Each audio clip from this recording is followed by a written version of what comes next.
Capítulo 3º. Dos Juizados Especiais Criminais. Disposições Gerais. Artigo 60.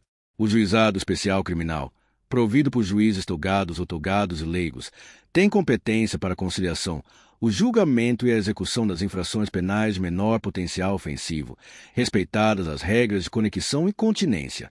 Parágrafo único. Na reunião de processos, perante o juízo comum ou o tribunal do júri, decorrentes da aplicação das regras de conexão e continência, observar-se os institutos da transação penal e da composição dos danos civis. Artigo 61. Consideram-se infrações penais de menor potencial ofensivo, para os efeitos desta lei, as contravenções penais e os crimes a que a lei comine pena máxima não superior a 2 anos, cumulada ou não com multa. Artigo 62. O processo perante o juizado especial orientar-se-á pelos critérios da oralidade, simplicidade, informalidade, economia processual e celeridade, objetivando, sempre que possível, a reparação dos danos sofridos pela vítima e a aplicação de pena não privativa de liberdade. Seção 1ª. Da competência e dos atos processuais. Artigo 63. A competência do juizado será determinada pelo lugar em que foi praticada a infração penal. Artigo 64.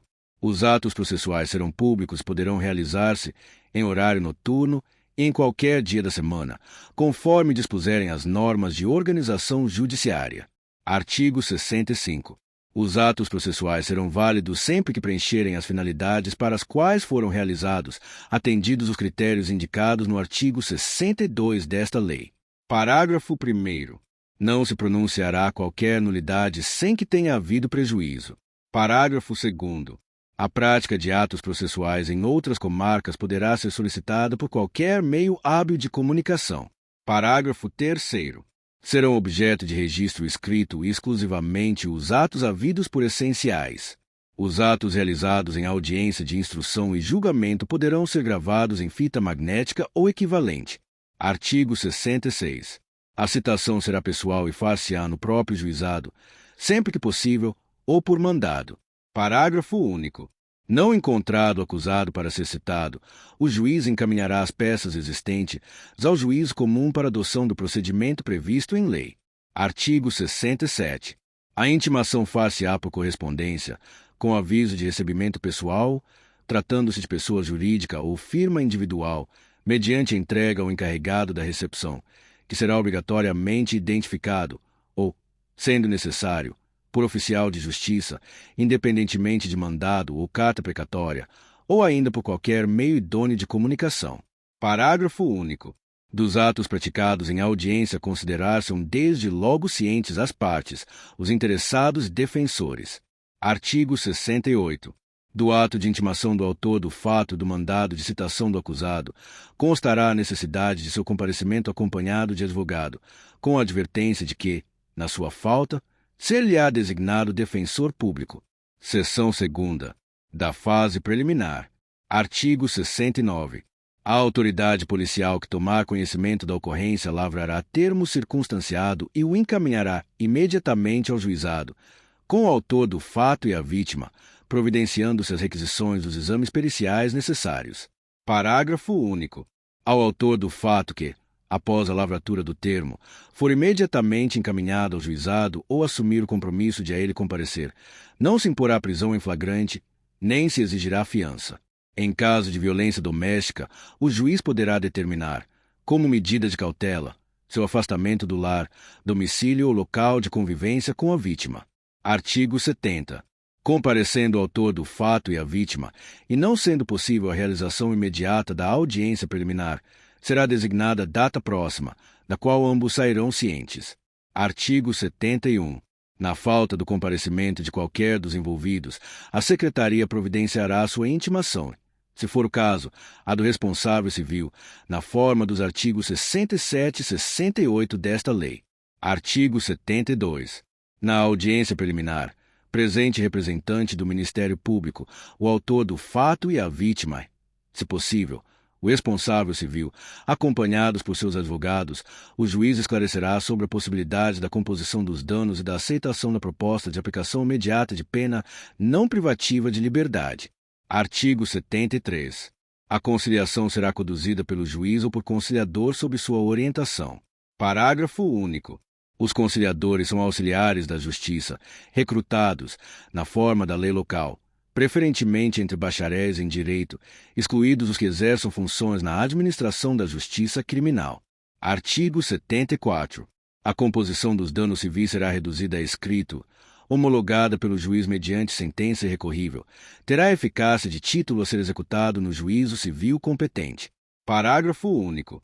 Tratando-se de ação penal de iniciativa privada ou de ação penal pública condicionada à representação, o acordo homologado acarreta a renúncia ao direito de queixa ou representação. Artigo 75.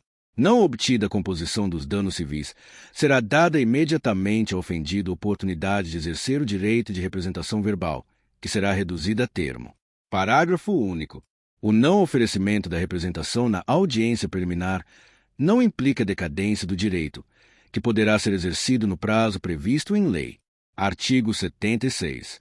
Havendo representação ou tratando-se de crime de ação penal pública incondicionada, não sendo caso de arquivamento, o Ministério Público poderá propor a aplicação imediata de pena restritiva de direitos ou multas, a ser especificada na proposta. Parágrafo 1º. Nas hipóteses de ser a pena de multa a única aplicável, o juiz poderá reduzi-la até a metade. Parágrafo 2º. Não se admitirá a proposta se ficar comprovado: inciso 1º, ter sido o autor da infração condenado, pela prática de crime, a pena privativa de liberdade por sentença definitiva. Inciso 2º, ter sido o agente beneficiado anteriormente, no prazo de 5 anos, pela aplicação de pena restritiva ou multa nos termos deste artigo. Inciso 3º, não indicarem os antecedentes, a conduta social e a personalidade do agente, bem como os motivos e as circunstâncias, ser necessária e suficiente a adoção da medida. Parágrafo 3º. Aceita a proposta pelo autor da infração e seu defensor, será submetida à apreciação do juiz. Parágrafo 4º. Acolhendo a proposta do Ministério Público aceita pelo autor da infração, o juiz aplicará a pena restritiva de direitos ou multa, que não importará em reincidência, sendo registrada apenas para impedir novamente o mesmo benefício no prazo de 5 anos. Parágrafo 5º. Da sentença prevista no parágrafo anterior, caberá a apelação referida no artigo 82 desta lei. Parágrafo 6º. A imposição da sanção de que trata o parágrafo 4º deste artigo não constará de certidão de antecedentes criminais, salvo para os fins previstos no mesmo dispositivo, e não terá efeitos civis, cabendo aos interessados propor ação cabível no juízo cível. Seção 3ª. Do procedimento sumaríssimo. Artigo 77. Na ação penal de iniciativa pública, quando não houver aplicação de pena, pela ausência do autor do fato ou pela não ocorrência da hipótese prevista no artigo 76 desta lei, o Ministério Público oferecerá ao juiz, de imediato, denúncia oral, se não houver necessidade de diligências imprescindíveis. Parágrafo 1º. Para o oferecimento da denúncia, que será elaborada com base no termo de ocorrência referido no artigo 69 desta lei, com dispensa do inquérito policial, prescindir-se-á do exame do corpo de delito quando a materialidade do crime estiver aferida por boletim médico ou prova equivalente. Parágrafo 2º. Se a complexidade ou circunstâncias do caso não permitirem a formulação da denúncia, o Ministério Público poderá requerer ao juiz o encaminhamento das peças existentes, na forma do parágrafo único do artigo 66 desta lei. Parágrafo 3º. Na ação penal de iniciativa do ofendido poderá ser oferecida queixa oral, cabendo ao juiz verificar se a complexidade e as circunstâncias do caso determinam a adoção das providências previstas no parágrafo único do artigo 66 desta lei. Artigo 78. Oferecida a denúncia ou queixa, será reduzida a termo, entregando-se cópia ao acusado, que com ela ficará citado e imediatamente cientificado da designação de dia e hora para a audiência de instrução e julgamento, da qual também tomarão ciência o Ministério Público, o ofendido, o responsável civil e seus advogados. Parágrafo 1º. Se o acusado não estiver presente, será citado na forma dos artigos 66 e 68 desta lei e cientificado da data da audiência de instrução e julgamento, devendo ela trazer suas testemunhas ou apresentar requerimento para intimação, no mínimo 5 dias antes de sua realização. Parágrafo 2º. Não estando presentes o ofendido e o responsável civil, serão intimados nos termos do artigo 67 desta lei para comparecerem à audiência de instrução e julgamento. Parágrafo 3º. As testemunhas arroladas serão intimadas na forma prevista no artigo 67 desta lei. Artigo 79. No dia e hora designados para a audiência de instrução e julgamento, se na fase preliminar não tiver havido possibilidade de tentativa de conciliação e de oferecimento de proposta pelo Ministério Público, proceder-se-á nos termos dos artigos 72, 73, 74 e 75 desta lei. Artigo 80. Nenhum ato será adiado, determinando o juiz, quando imprescindível, a condução coercitiva de quem deva comparecer. Artigo 81. Aberta a audiência, será dada palavra ao defensor para responder à acusação, após o que o juiz receberá, ou não, a denúncia ou queixa. Havendo recebimento, serão ouvidas a vítima e as testemunhas de acusação e defesa, interrogando-se a seguir o acusado, se presente, passando-se imediatamente aos debates orais e à prolação da sentença. Parágrafo 1º. Todas as provas serão produzidas na audiência de instrução e julgamento, podendo o juiz limitar ou excluir as que considerar excessivas, impertinentes ou protelatórias. Parágrafo 1º-A. Durante a audiência, todas as partes e demais sujeitos processuais presentes no ato deverão respeitar a dignidade da vítima, sob pena de responsabilização civil, penal e administrativa, cabendo ao juiz garantir o cumprimento do disposto neste artigo, vedadas: inciso 1º, a manifestação, sob circunstâncias ou elementos alheios aos fatos objeto de apuração nos autos. Inciso 2º, a utilização de linguagem, de informações ou de material que ofendam a dignidade da vítima ou de testemunhas. Parágrafo 2º. De todo ocorrido na audiência será lavrado termo, assinado pelo juiz pelas partes, contendo breve resumo dos fatos relevantes ocorridos em audiência e a sentença. Parágrafo 3º. A sentença, dispensado o relatório, mencionará os elementos de convicção do juiz. Artigo 82. Da decisão de rejeição da denúncia ou queixa da sentença caberá apelação, que poderá ser julgada por turma composta de 3 juízes em exercício no primeiro grau de jurisdição, reunidos na sede do juizado. Parágrafo 1º. A apelação será interposta no prazo de 10 dias, contados da ciência da sentença pelo Ministério Público, pelo réu e seu defensor, por petição escrita, da qual constarão as razões e o pedido do recorrente. Parágrafo 2º. O recorrido será intimado para oferecer resposta escrita no prazo de 10 dias. Parágrafo 3º. As partes poderão requerer a transcrição da gravação da fita magnética a que alude o parágrafo 3º do artigo 65 desta lei. Parágrafo 4º. As partes serão intimadas da data da sessão de julgamento pela imprensa.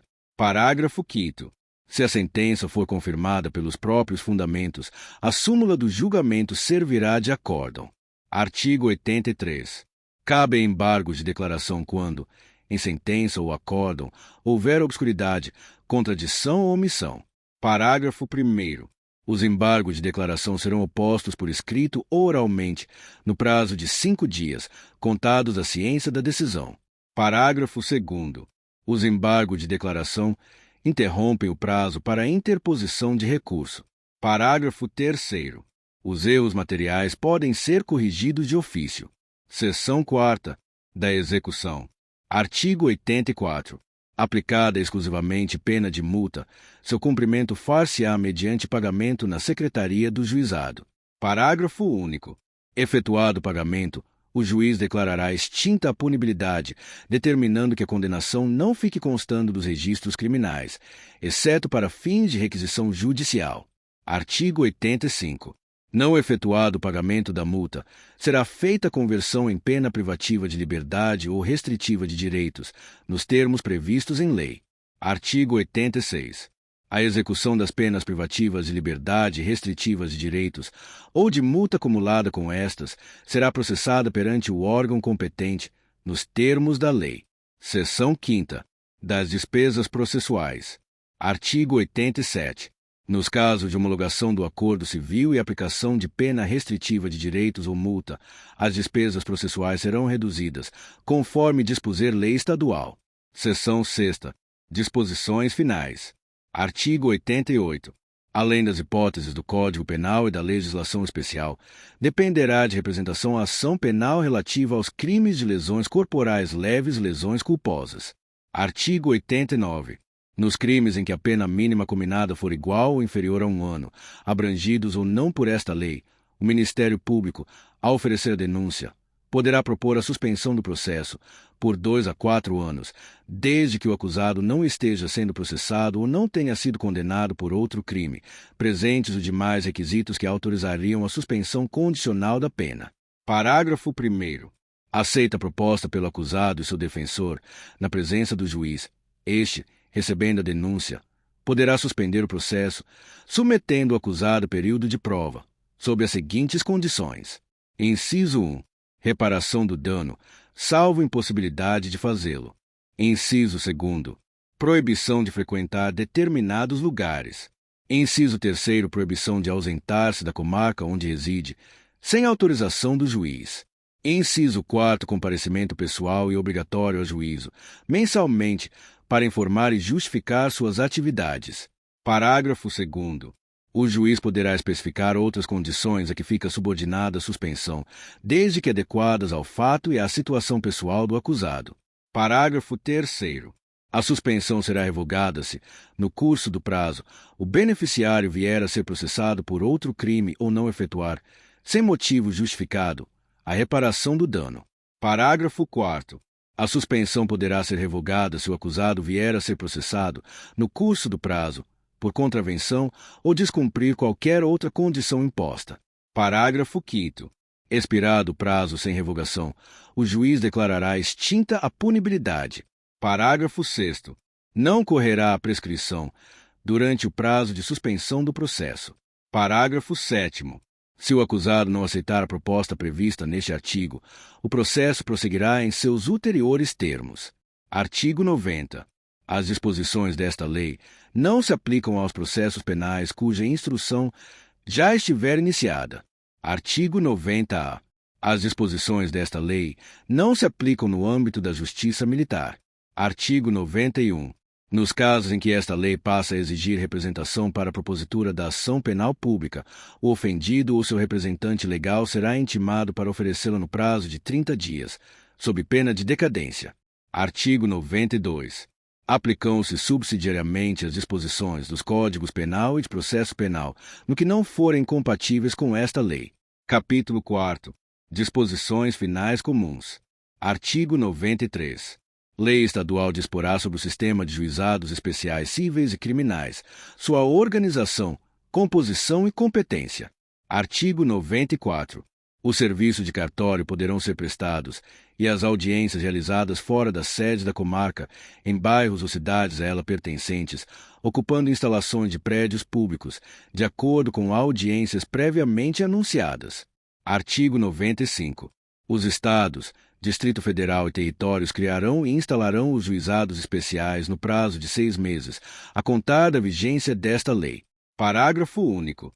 No prazo de 6 meses, contado da publicação desta lei, serão criados e instalados os juizados especiais itinerantes, que deverão dirimir, prioritariamente, os conflitos existentes nas áreas rurais ou nos locais de menor concentração populacional. Artigo 96. Esta lei entra em vigor no prazo de 60 dias após a sua publicação. Artigo 97. Ficam revogadas a Lei nº 4.611 e a Lei nº 7.244.